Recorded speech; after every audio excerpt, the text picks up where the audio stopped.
गुरु राजमहल में एक दिन एक दिव्य तेजस्वी पुरुष प्रकट हुआ, गुरु द्रोण। उनका उद्देश्य था हस्तिनापुर के राजकुमारों को महायोद्धा बनाना। परंतु इस भीड़ में एक नाम सबसे अलग था, अर्जुन। एक दिन एक परीक्षा ली गई। सभी शिष्यों से पूछा गया, तुम्हें क्या दिख रहा है?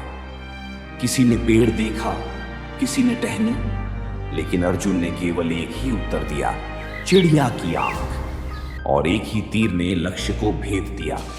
गुरु द्रोण ने मुस्कुराकर कहा, अर्जुन, तुम अनुपम हो, लेकिन महानता केवल प्रतिभा से नहीं आती, वह तप से आती है। जब अन्य शिष्य सो रहे होते, अर्जुन रात्रि के अंधकार में भी धनुर्विद्या का अभ्यास करता। गुरु द्रोण ने यह देखा और मन में निश्चय किया, यह बालक असाधारण है।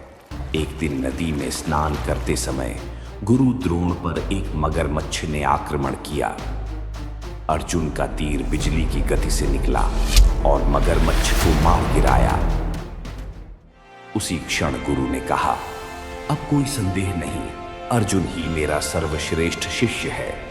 अर्जुन केवल धनुष ही नहीं, तलवार, भाला, हर अस्त्र शस्त्र में निपुण होता गया। जहां अन्य शिष्य एक कला में विशेषज्ञ होते, वहीं अर्जुन हर विधा में पारंगत हो रहा था। जहां महानता होती है, वहां प्रतिद्वंद्विता भी जन्म लेती है। एक सभा में एक और तेजस्वी योद्धा प्रकट हुआ, कर्ण। अर्जुन और कर्ण आमने सामने आए। अर्जुन को विजेता घोषित किया गया।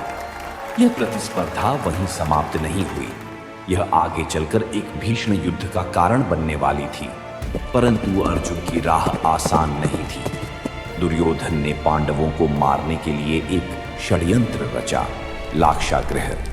पूरा महल जलकर राख हो गया, लेकिन अर्जुन और उसके भाई बच निकले। नियति ने उनके लिए कुछ और ही लिखा था। जब महाभारत का युद्ध आरंभ हुआ, अर्जुन के समक्ष सबसे कठिन परीक्षा आई। रणभूमि में उसे अपने ही सगे संबंधी, गुरु और मित्रों से युद्ध करना था। उसका मन विचलित हो गया। तब श्री कृष्ण ने उसे गीता का उपदेश दिया, कर्म, धर्म और आत्मा का ज्ञान दिया। अर्जुन ने गांडीव उठाया और अपने धर्म का पालन किया। युद्ध के दौरान अर्जुन को एक और गहरी पीड़ा का सामना करना पड़ा। भीष्म पितामह से युद्ध। वह योद्धा जिसे वह आदर देता था, अब रणभूमि में उसका शत्रु था। यह केवल युद्ध नहीं था, यह धर्म और कर्तव्य की परीक्षा थी। महाभारत के युद्ध में अर्जुन ने न केवल अद्वितीय पराक्रम दिखाया, बल्कि ब्रह्मास्त्र और अन्य दिव्यास्त्रों का प्रयोग कर विजय सुनिश्चित की। वह केवल एक योद्धा नहीं था, वह अब महायोद्धा बन चुका था। युगों युगों तक उसकी वीरता, उसकी तपस्या और उसके धर्म के प्रति निष्ठा का गुणगान किया जाएगा।